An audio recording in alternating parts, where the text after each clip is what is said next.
தொடர்ந்தும் இணைந்து கொண்டிருக்கின்றோம் பாரதி நிகழ்ச்சியின் வாயிலாக. நிகழ்ச்சியில் ஒவ்வொரு பகுதிகளுமே மிக பயனுள்ள பகுதிகளாக, எங்களுடைய வாழ்க்கைக்கு தேவையான பகுதிகளாக பல கருத்துக்களை நாங்களுமே அறிந்து கொண்டிருப்போம். அந்த வரிசையிலுமே நிகழ்ச்சியில் தொடர்ச்சியாக நாங்கள் பார்க்க இருக்கின்ற பகுதி மகளிர்க்கே பகுதி.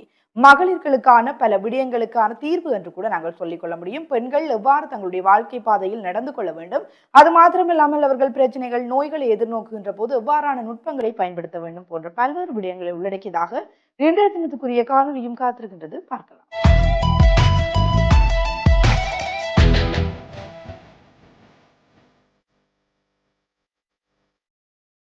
அனைவருக்கும் வணக்கம். இன்று நாங்கள் மாதவிடாயின் பொழுது கடைப்பிடிக்க வேண்டிய பழக்க வழக்கங்கள், அதில் வந்து நாங்கள் எங்களோட தமிழ் மரபுகளில் வந்து சைவ சமய மரபுகளில் வந்து ஒரு மாதவிடாய் வந்தால் வந்து 3 நாட்கள் கழித்து முழுகுவது, மற்றது வந்து அந்த நாட்களில் வந்து ப்ளீடிங் இருக்கிற நாட்களில் வந்து கோயிலுக்கு போகாத அந்த சில விஷயங்கள் நாங்கள் கடைப்பிடிக்கிறது வழக்கம். எங்களுடைய மருத்துவம் வந்து பாரம்பரியமாக வந்து சில கோட்பாடுகள், நம்பிக்கைகளோட போய் பிணைந்தது தான் காணப்படும். அது நாங்கள் இருந்தாலும் அது நம்பிக்கைகள். இப்போ உதாரணமாக அது இருந்தாலும் சில சயின்டிஃபிக் ரீசன்ஸும் வந்து இருக்குது இதுக்கு பின்னால். உதாரணமாக ஒரு மாதவிடாயின் பொழுது அந்த பெண்ணுக்கு ஒரு ஃபிசியோலஜிக்கலி, அதாவது உடல் தொழிலியலாக, சைக்காலஜிக்கலியாக, அதாவது உளவியல் ரீதியாக அந்த பெண் சரியான ஒரு குன்றி போயிருப்பாள். உண்மையில் மாதவிடாய் வந்தால் அடி வயிற்று வலி இருக்கும், குருதி போக்கு இருக்கும், உடம்பெல்லாம் அசதி இருக்கும், தலையிடி இருக்கும். சில நேரங்களில் இந்த பெயின் காரணமாக வந்து ஊங்காலம், சக்தி, தலை சுற்று போன்றது இருக்கும். ஆல்டர்னேட்டிவாக அதாவது மாறி மாறி சில நேரம் மலக்கட்டு, கான்ஸ்டிபேஷன், டயரியா, இப்படி மாறி மாறி ஒவ்வொரு சிம்டமும் வந்திருக்கும். அப்போ உடம்பு அடி வயிறு சரியாக வந்து பார்த்திங்கன்னு சொன்னால் மாதவிடாய் நேரம் பிளட்டிங், அதாவது வயிறு வந்து தண்ணியால் நிரப்பப்பட்டது மாதிரி வயிறு வந்து ஒரு வீங்கி போய் இருக்கும், அதாவது டிஸ்டன்ட் பண்ணப்பட்டு இருக்கும். எனவே இப்படியான நேரத்தில் வந்து நாங்கள் கோவிலுக்கு போய், அதை கோயில்ன்றது ஒரு வந்து ஒரு அதாவது மன அமைதியுடன் எல்லா விஷயங்களையும் வந்து நாங்கள் மனதை கட்டுப்படுத்தி கோயிலை வணங்குவதற்குரிய இடம்தான் கோயில். கடவுளை வணங்குவதும் அதே தான், வீட்டில் இருந்தாலும் சரி அப்படித்தான். எனவே இந்த மாதிரியான நேரங்களில் வந்து நாங்கள் சைக்காலஜிக்கலாக அஃபெக்ட் பண்ணப்பட்டு ஃபிசியோலஜிக்கலாக சில சேஞ்சஸ் நடந்து கொண்டு இருக்கும் பொழுது மன அமைதியுடன் வந்து நாங்கள் இறைவனை தியானிக்க முடியாது. எனவே அந்த நேரங்களில் நாங்கள் கோவில்களுக்கு செல்வது வந்து தடை, நமது சமயம் வந்து தடை விதித்திருக்கிறது. இதற்கு வந்து அத்துடன் வந்து பார்த்தோம்னு சொன்னால் இந்த ஆரம்ப காலங்களில் இந்த 3 நாட்கள் அல்லது 5 நாட்களுக்கு தீட்டு என்று சொல்லுவேன். தீட்டு என்று சொன்னால் அல்லது துடக்கு என்றால் அதற்கு காரணம் வந்து தொடாமை. தீட்டு அல்லது தொடாமை, துடக்கு என்றாலும் தொடாமை. அப்படின்னு சொன்னால் என்னன்னு சொன்னால் முந்தின காலங்களில் வந்து இப்போ அப்படி கடைப்பிடிப்பது குறைவு. சில இடங்களில் கடைப்பிடிப்பார்கள். ஒரு இடத்துல வந்து இருக்க வைப்பார்கள். அதில் ஒரு பேரியர் ஒன்று போடப்பட்டிருக்கும். அவள் அதில் தான் இருப்பா. அது எல்லா இடங்கள்லையும் பிளங்க மாட்டினோம். ஏன்னு சொன்னால் இந்த நாட்களில் வந்து நான் சொன்ன மாதிரி நிறைய பெயினுகள் இருக்கும், நிறைய கஷ்டங்கள் இருக்கும். எனவே அந்த பெண் வந்து எல்லா இடமும் சுற்றி திரிந்து சமையலறைக்குள்ள சமையல் வேலை, மீதி எல்லா இடங்கள்லையும் சுற்றி திரிந்து விட்டால் அந்த பெண்ணுக்கு ஏற்கனவே அவள் வந்து ஒரு பாடி ரீதியாக ஒரு பெயினை அனுபவித்து கொண்டு இருக்கும் பொழுது இதுவும் இன்னும் ஒரு டூ மச் ஆஃப் பேர்டனாக இருக்கும். அது உண்டு. மற்றது இந்த நேரங்களில் ப்ளீடிங் போகும்.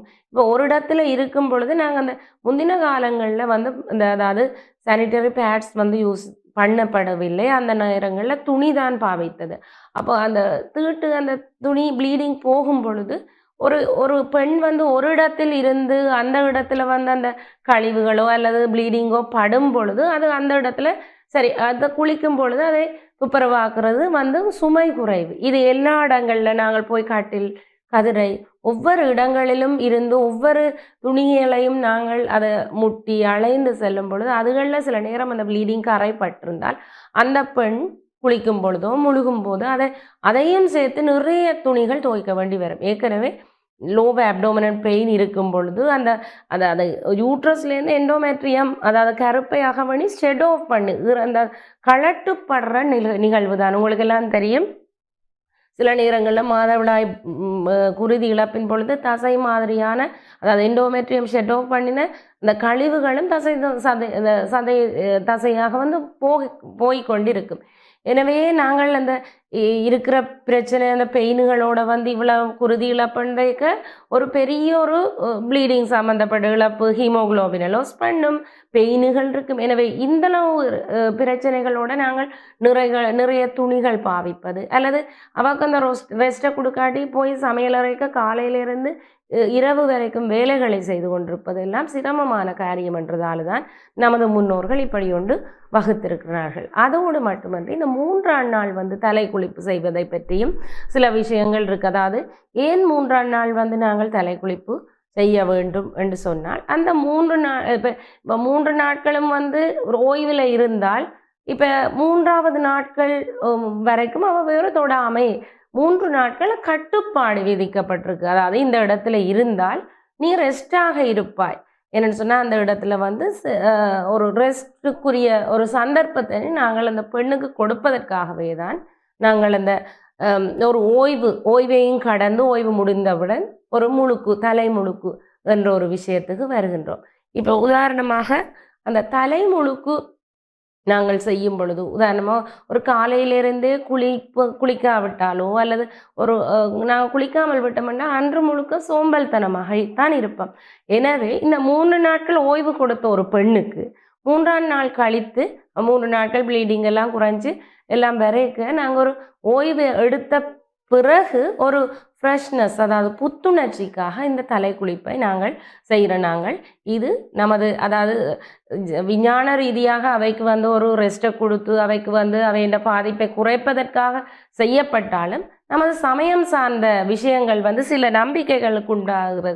இப்போ உதாரணமாக அந்த மாதவிடாய் வந்த பெண் ஒரு குழந்தை, அதாவது குழந்தை, அந்த பெண் குழந்தை ஒரு தாய் இருந்தால், தாய் வந்து அந்த குழந்தையை வைத்து மாதவிடாய் நேரம் பால் கொடுக்கலாம், தாய் வைத்து தான் இருக்க வேண்டும். ஆனால் ஓகே, ஆனால் அந்த குழந்தையண்டு வேறு ஒரு சித்தியோ அல்லது அக்கம் பக்கத்தில் உள்ளவர்களோ மாதவிடாய் நேரம் தூக்கக்கூடாது, தொடக்கூடாது என்றெல்லாம் ஆரம்ப காலத்தில் இருந்தது. ஏனென்று சொன்னால் சில விஷயங்கள் தோடம் என்றால் குற்றம், அந்த தோடம் அதுகள் எல்லாம் இந்த சில நவீன சயின்டிஃபிக் ரிசர்ச்சுகளுக்கு அப்பாற்பட்ட ஒரு நம்பிக்கையே தான் இது.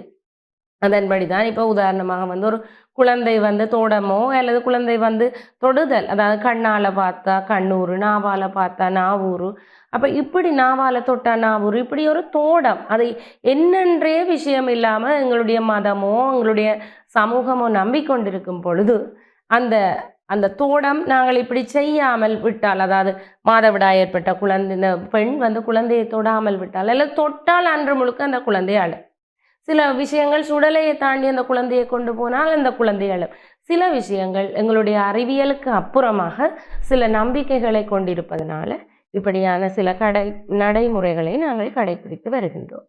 நன்றி.